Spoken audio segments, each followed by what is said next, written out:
خدا نے آج تک اس قوم کی حالت نہیں بدلی، نہ ہو جس کو خود خیال اپنی حالت کے بدلنے کا۔ آج عمران خان کی حکومت گرا دی گئی اور ایک نامعلوم حکومت کو ہمارے ملک پر نافذ کر دیا گیا۔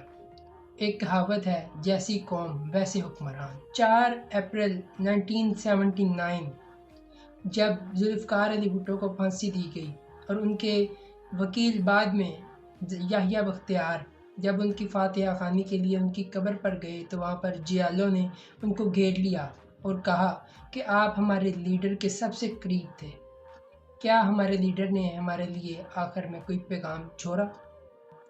یحییٰ بختیار نے کہا، ہاں، ایک پیغام چھوڑا۔ انہوں نے کہا کہ بزدل قوم کے بہادر لیڈروں کا یہی انجام ہوتا ہے۔ اس ملک کا آپ نے، میں نے، قوم نے سوچنا ہے، نہ کہ کسی اور نے۔